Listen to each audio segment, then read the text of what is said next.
Hi there again, everybody. This is Vic or VJ coming at you from Confirmed Lunacy Productions. Hey, I want to just thank you all for coming to join me. All four of you. No, actually, hey, we have at least 8 subscribers right now. Anyway, that number's bound to go up. Hey, so I'm Vic or VJ, your host, and welcome.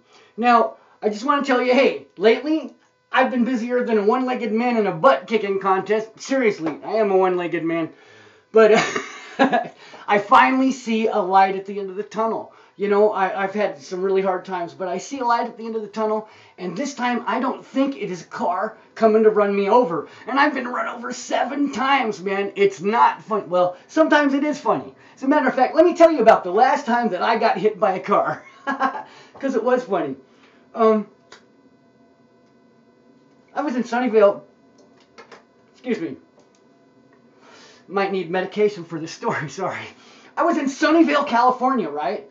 And I was just crossing the street in a crosswalk, you know, and I had both legs at this time. And I had a soda in one hand and I had a sandwich in the other hand, and, you know, I was eating. I was coming home from work, and I was eager to get home and see my wife, but I was starving. So I'm crossing the street. I think it was Wolf and Sunnyvale, Saratoga Road, if you're familiar with Sunnyvale, but that doesn't matter. And yeah, so I'm trying to cross the street in the crosswalk, and I get to the median, and just as I cross the median, all of a sudden, blam! Splat! I never even saw it coming.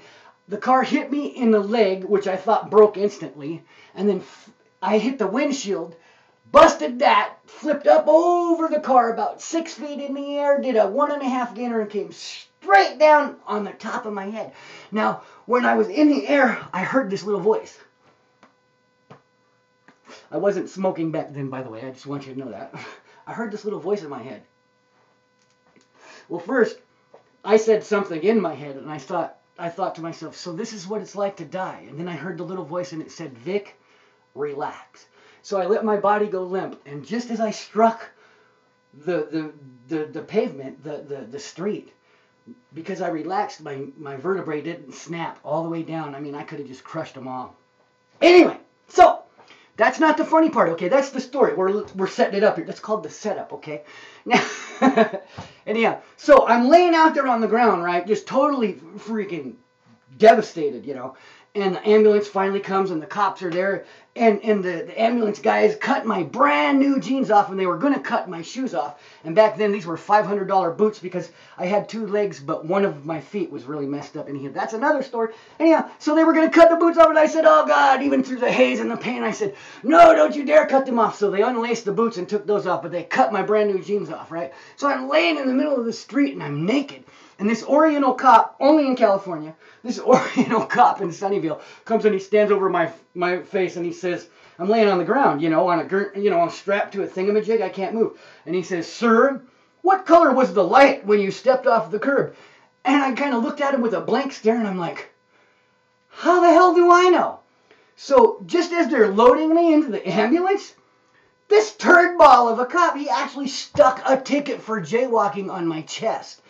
And then this story gets even more wonderful, because the guy who hits me in the crosswalk, the guy runs me over in the freaking crosswalk, he tried to sue me for the damage to his windshield, because my body broke his windshield when he ran me over. God, if I didn't laugh, I'd go insane. This is a true story. This is I swear it's a true story.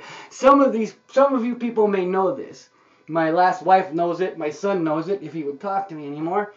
But anyway, so I'd like to thank you all for joining in for my tragic but true story.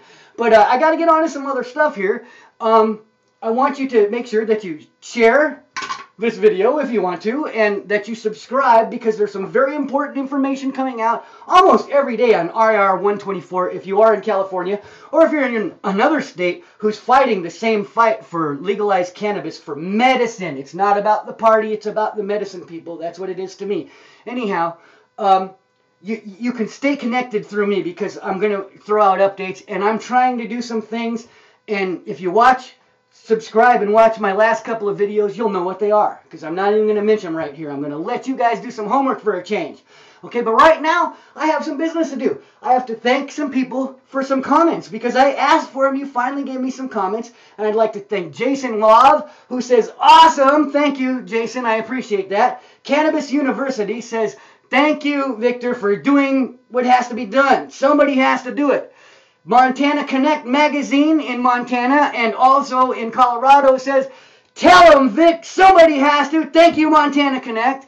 And somebody that refers to themselves as Scatbull1955 says that he would like to wish me well and thinks that I'm a really genuine guy and everything, which I am. Thank you, Scample1955. God bless you. God bless anyone who will comment, who does comment. Please comment and share.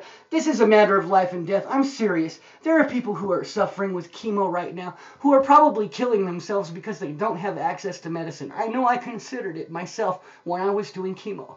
Sorry to get too serious on you, but this is a matter of life and death. If you haven't signed the petition and you're in Montana, please sign. If you're able-bodied and can walk and talk without tripping on your you-know-what, please get certified to carry a petition, and just your friends, get your friends to sign up. That might be 10 signatures that we wouldn't have got otherwise, and it might put us over the mark. Thank you for tuning in to Confirm Lunacy. Hey, maybe we're not as crazy as we thought, huh? See you next time. Thanks.